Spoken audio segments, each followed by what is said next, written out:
Good morning. Is this Violet's mother? Yes, she's here. May I ask who's calling? Oh, hello. I'm the new homeroom teacher for Violet's class. I'll be taking care of her class from now on since the former teacher will be going on maternity leave, starting tomorrow. Oh, hello. Yeah, I heard about this news a few days ago, but I didn't expect Susan to leave so soon. Nevertheless, welcome. I hope you'll be able to help and take care of Violet. Thank you. It's my duty. Actually, I wanted to talk to you today because I would like to invite you to a meeting with the other parents and me. This way I can better understand the children's personalities and talents in order to find the best way to teach each child. Oh, I'm more than willing to attend. You seem very enthusiastic and dedicated to your job. That's right. Becoming a teacher has been my lifelong dream. I studied and worked extremely hard to achieve this, so I'm very excited now as this is my first class as a homeroom teacher. That's wonderful to hear! Your passion and dedication would undoubtedly make a positive impact on the children's education. I'm grateful that Violet will have such an enthusiastic teacher. Thanks for your kind words. Count me in for the meeting. Just let me know the details and I'll be there to support you and learn more about how we can contribute to the children's education. Thank you for reaching out and welcome again. That's fantastic. I'll share the meeting details with you soon. I appreciate your warm welcome and enthusiasm. See you soon at the meeting. Wow, it's such a small world. I can't believe it's been 10 years since we last saw each other. You have no idea how sad I was when I heard you transferred schools. Why do you keep running away like a scared mouse, just like you did 10 years ago? What more do you want from me? I don't want to bring up the past again. I've tried to forgive you, so it's best if you don't mess with me. Forgive me? Are you kidding? I didn't do anything to you. We used to be best friends. If anyone needs to beg for forgiveness, it's you for moving away and taking the joy from my everyday school life. Best friends? You were a bully. You ruined my life. Ugh, come on, don't be such a drama queen. Haven't you always wanted to be the most popular girl in school? I was just trying to help you. But don't be so hard on me. Those games were really fun. Do you call those inhumane acts, insulting others and making me live in fear every morning, a joke? You started a game where people at school were rewarded for throwing the most food at me, and from then on, every lunchtime was a nightmare. Everyone in school competed to throw whatever they could at me. Even when I hid on the balcony or the restroom, you always found me to continue that cruel game. Yeah, that was so much fun. From then on, I was covered in food every day and smelled. You even told everyone I was a trash can, and since then, my locker was always filled with disgusting garbage, along with curses and wishes for me to die.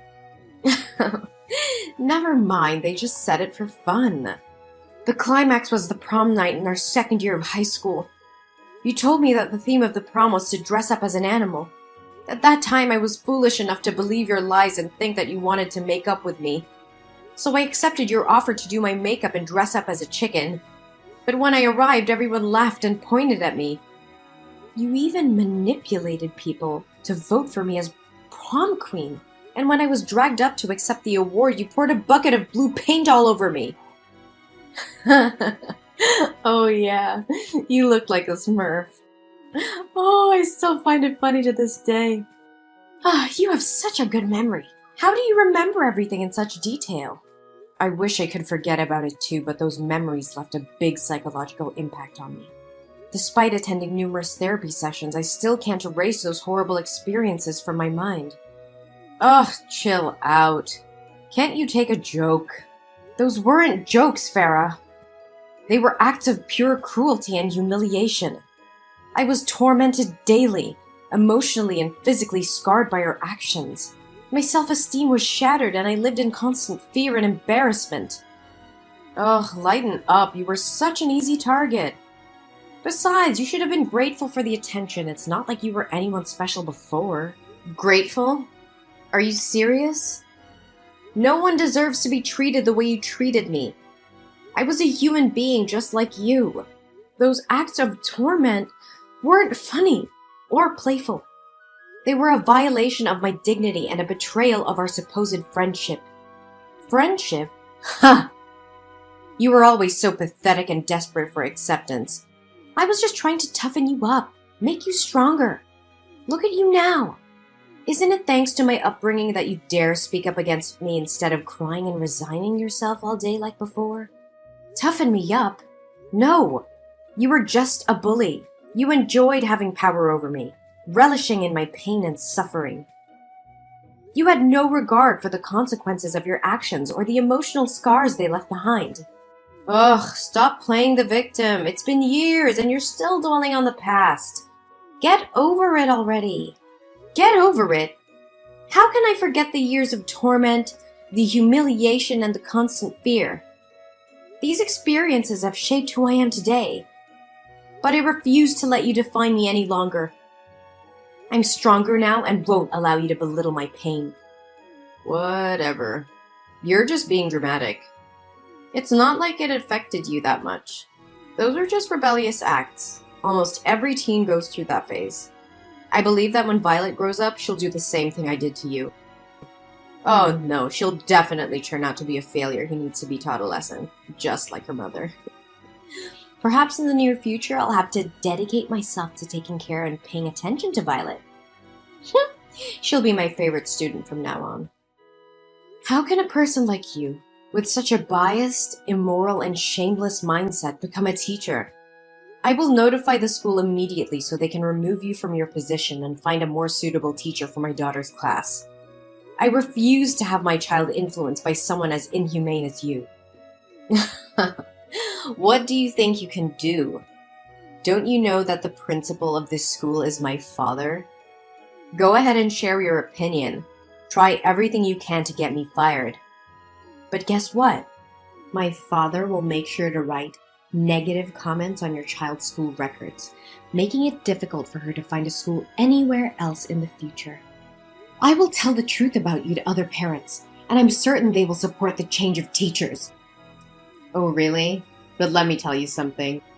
The process of making complaints and getting things done can take months, even years, for the council to consider your opinion. So what do you think your daughter will go through during that time? Let me enlighten you. Elementary school kids can be even more manipulative than high school kids. You underestimate my determination to protect my child. I will not let your influence continue to poison the school environment. I will gather evidence, reach out to other parents, and together we will fight for a safe and nurturing educational environment for our children. Go ahead and do your worst. But remember, I have my ways of protecting myself and ensuring that my position remains secure. You can't defeat me. We'll see about that, Farah. I won't back down. The truth will prevail, and your reign of cruelty will come to an end. You may have power within the school, but I believe in justice, and will fight for it until the end. So inspirational and touching. We'll see who comes out on top, Ella. Just remember, I always have a trick up my sleeve. Hello, Jellyfish Mom. Today I have an announcement to make regarding your daughter's recent misconduct. As her homeroom teacher, I have taken disciplinary action in response to her poor behavior. And before you jump to conclusions, let me clarify that this has nothing to do with holding a grudge from the past or intentionally causing trouble with your daughter. This is simply a conversation between a teacher and a parent to inform you about incidents of cheating and stealing involving Violet and her classmates. What? What do you mean by poor behavior? Are you saying my daughter cheated on her exam and stole from her classmates? Yes, that's exactly what I mean. During a math test today, I noticed Violet looking at her classmates' papers and even exchanging answers with them. A math test? That can't be right. Violet excels in math. Last year, she even represented the school in an inter-school math competition. How can you be so sure that she hasn't neglected her studies this year? Perhaps she resorted to cheating out of fear of embarrassing her friends. Furthermore, today was Violet's day for classroom duty. When her classmates returned to the class after playing, many of them discovered that their belongings were missing. Crayons, hair bows, game consoles. They were all found in Violet's locker when we conducted a search. How is that possible? Something doesn't add up. I am confident that Violet would never steal from her friends. Someone must have framed her. Accept the truth. You have failed to raise your daughter properly. As an experienced teacher, I can clearly discern if a child is lying or not. Moreover, she has already confessed her mistakes in front of the class. What? Did Violet herself admit to cheating and stealing? Yes, indeed. Although I had to use a professional method as a teacher to get Violet to admit her mistakes. What do you mean by professional method? Well, as an expert in educating children, I know which methods work best. In this case, a light spanking with a ruler was employed. I can assure you that I have used this approach with hundreds of students before. What? Did you physically punish my daughter? How dare you take such action without certainty that she committed those acts? You coerced and assaulted her just to force her into admitting fault? And you still call yourself a teacher? Oh, please, she simply needed to face the consequences of her actions. By the way, I'm disciplining Violet, so she'll be returning home 2 hours later than usual today. I have lesson plans to work on for tomorrow, so I won't be able to continue this conversation with you. No, you're not going anywhere until you clearly explain what punishment you're referring to. What have you done to my daughter? Oh, don't worry, you'll find out soon enough once she arrives home. Today I decided to test out a new punishment method, and your daughter was the first one to experience it. She'll be so grateful to me for a refreshing summer look. What on earth are you talking about? Oh, just relax, it's no big deal. Today was career day at school, and my class happened to open a salon shop. So I made a small adjustment to Violet's hair. Even though she looked pretty with her hair tied on both sides, she looked even prettier with her new hairstyle I created. What? How dare you touch my daughter's beautiful hair? Did you cut off those 2 braids? Oh, you silly person, of course not. I wouldn't be so heartless. Short hair wouldn't suit her face. Instead, I shaved her head in front of the entire class. I simply used her as an example to teach and warn other students never to make the same mistake as your daughter. It's quite an effective method of education. I swear to God, you're going to pay for this. You've gone too far, Farah. I won't let you get away with this. Oh yeah? I'm not too worried. If I didn't go this far, she'd never learn her lesson. Don't you know that when parents coddle their children, they grow up to be losers? I'm just doing what I'm supposed to do. You should be thanking me. What kind of teacher? No. What kind of person would do this? You have crossed all boundaries. It's not your place to physically and emotionally harm my daughter. You have abused your authority as a teacher. Oh, please, don't be so dramatic. It was just a harmless punishment. Her hair will grow back soon. Harming my daughter physically and emotionally is not harmless. You have no right to punish and abuse students like that. Even if she had committed a serious offense, you should have contacted me as her parent to discuss it, not subject her to torture like this. Oh, come on, it's my class, my rules, okay? Besides, in addition to correcting your daughter's behavior, I saved you some money on shampoo and water bills. Isn't that great? I can't believe you would stoop so low, Farah. You're supposed to be a teacher, someone who nurtures and guides young minds, not someone who inflicts pain and humiliation on innocent children. How can you live with yourself? Ugh, spare me the melodrama. You act as if I've committed some heinous crime. It was just a little punishment. A teaching moment for your daughter. It was not just a little punishment. You violated my daughter's trust, her sense of security. You took away her dignity and happiness. How could you be so heartless? Heartless? I did what needed to be done to discipline her. She needed to learn a lesson. Besides, it's not like she's the first student I've punished this way. I will report your behavior to the school administration and the appropriate authorities. You will pay for what you've done. Oh, please. Your little crusade won't amount to anything. I've seen parents like you come and go, making empty threats. I've dealt with worse than you. You may have dealt with others, but you've never faced someone like me. I will expose your true nature and ensure you are stripped of your position as a teacher. No child should ever suffer under your twisted idea of education. You're delusional if you think you can bring me down. Your daughter will be the one to pay for your foolish defiance. That doesn't make it right! You have no right to play with my daughter's emotions and physically alter her appearance without consent. Your actions are cruel and unforgivable. Well, maybe you should have taught your daughter better. Maybe if she had behaved, you wouldn't have ended up like this. Once again, I can't believe you would sink so low. How dare you intentionally harm my daughter in such a despicable manner? What the hell are you going on about? It's just my responsibility as a teacher. Oh, so it was your responsibility to fabricate a cheat sheet, then purposefully approach my daughter's desk during the math test, dropping it near her feet and pretending it was innocent? Did that answer magically appear in her pocket too? And let's not forget your responsibility to rummage through other students' belongings, hide their items in my daughter's locker, and play innocent while they search for their possessions. You're truly cunning and conniving. What in the world are you trying to imply?